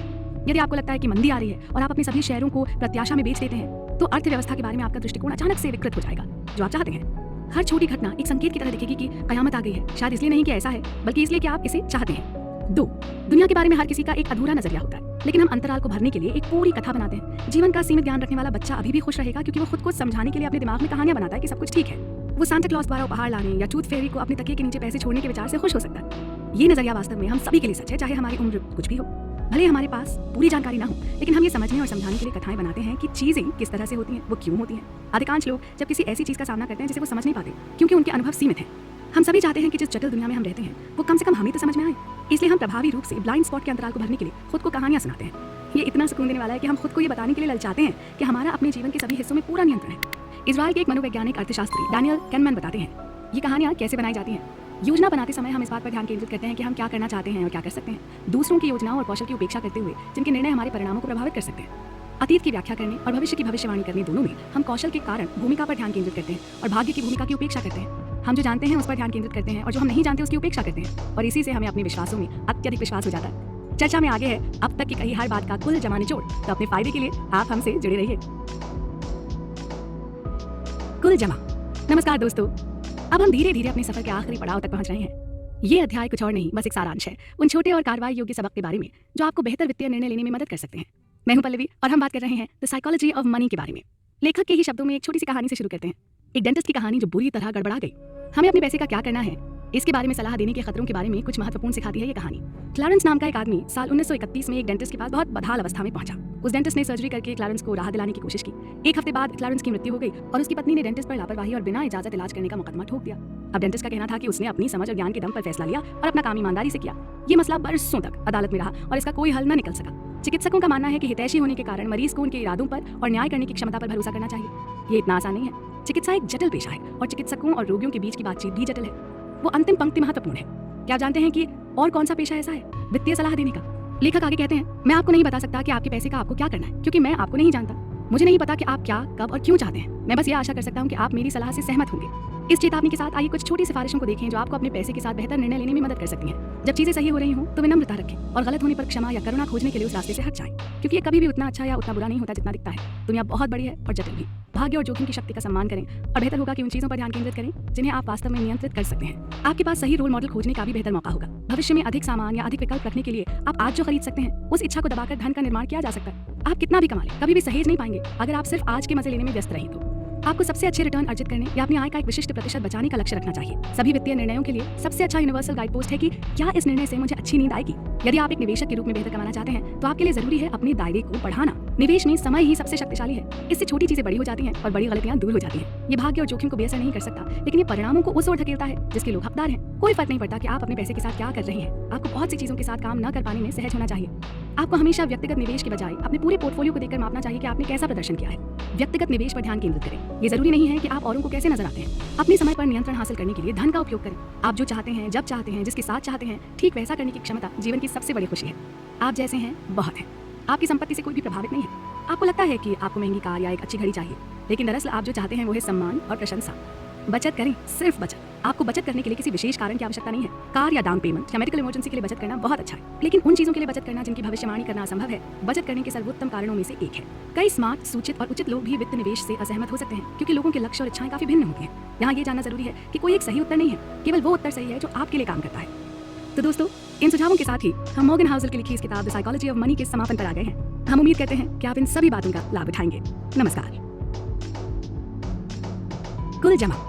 नमस्कार दोस्तों, अब हम धीरे धीरे अपने सफर के आखिरी पड़ाव तक पहुंच रहे हैं। ये अध्याय कुछ और नहीं, बस एक सारांश है उन छोटे और कार्रवाई योग्य सबक के बारे में जो आपको बेहतर वित्तीय निर्णय लेने में मदद कर सकते हैं। मैं हूं पल्लवी और हम बात कर रहे हैं द साइकोलॉजी ऑफ मनी के बारे में।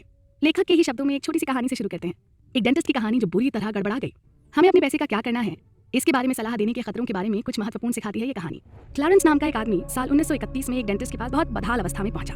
उस डेंटिस्ट ने सर्जरी करके क्लारेंस को राहत दिलाने की कोशिश की। एक हफ्ते बाद क्लारेंस की मृत्यु हो गई और उसकी पत्नी ने डेंटिस्ट पर लापरवाही और बिना इजाजत इलाज करने का मुकदमा ठोक दिया। अब डेंटिस्ट का कहना था कि उसने अपनी समझ और ज्ञान के दम पर फैसला लिया और अपना काम ईमानदारी से किया। ये मसला बरसों तक अदालत में रहा और इसका कोई हल न निकल सका। चिकित्सकों का मानना है कि हितैषी होने के कारण मरीज को उनके इरादों पर और न्याय करने की क्षमता पर भरोसा करना चाहिए। ये इतना आसान नहीं है। चिकित्सा एक जटिल पेशा है और चिकित्सकों और रोगियों के बीच की बातचीत भी जटिल है। वो अंतिम पंक्ति महत्वपूर्ण है। क्या जानते हैं कि और कौन सा पेशा ऐसा है? वित्तीय सलाह देने का। लेखक आगे कहते हैं, मैं आपको नहीं बता सकता कि आपके पैसे का आपको क्या करना है, क्योंकि मैं आपको नहीं जानता। मुझे नहीं पता कि आप क्या, कब और क्यों चाहते हैं। मैं बस ये आशा कर सकता हूँ कि आप मेरी सलाह से सहमत होंगे। इस चेतावनी के साथ आइए कुछ छोटी सिफारिशों को देखें जो आपको अपने पैसे के साथ बेहतर निर्णय लेने में मदद कर सकती हैं। जब चीजें सही हो रही हों तो विनम्रता रखें और गलत होने पर क्षमा या करुणा खोजने के लिए उस रास्ते से हट जाएं, क्योंकि ये कभी भी उतना अच्छा या उतना बुरा नहीं होता जितना दिखता है। दुनिया बहुत बड़ी है और जटिल भी। भाग्य और जोखिम की शक्ति का सम्मान करें और बेहतर होगा कि उन चीजों पर ध्यान केंद्रित करें जिन्हें आप वास्तव में नियंत्रित कर सकते हैं। आपके पास सही रोल मॉडल खोजने का भी बेहतर मौका होगा। भविष्य में अधिक सामान या अधिक विकल्प रखने के लिए आप आज जो खरीद सकते हैं उस इच्छा को दबाकर धन का निर्माण किया जा सकता है। आप कितना भी कमा लें, कभी भी सहेज नहीं पाएंगे अगर आप सिर्फ आज के मजे लेने में व्यस्त रहें तो।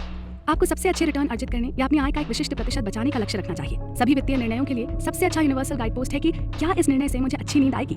यदि आप एक निवेशक के रूप में बेहतर कमाना चाहते हैं तो आपके लिए जरूरी है अपने दायरे को बढ़ाना। निवेश में समय ही सबसे शक्तिशाली है। इससे छोटी चीजें बड़ी हो जाती हैं और बड़ी गलतियां दूर हो जाती हैं। ये भाग्य और जोखिम को बेअसर नहीं कर सकता, लेकिन ये परिणामों को उस ओर धकेलता है जिसके लोग हकदार हैं। कोई फर्क नहीं पड़ता कि आप अपने पैसे के साथ क्या कर रहे हैं। आपको बहुत सी चीजों के साथ काम न कर पाने में सहज होना चाहिए।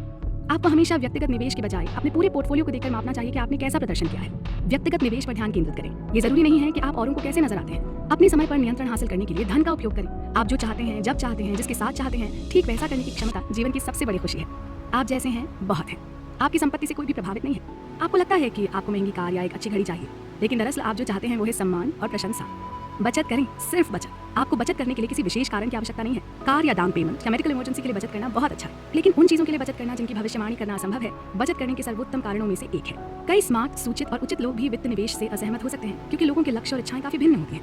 यहाँ ये जानना जरूरी है कि कोई एक सही उत्तर नहीं है, केवल वो उत्तर सही है जो आपके लिए काम करता है।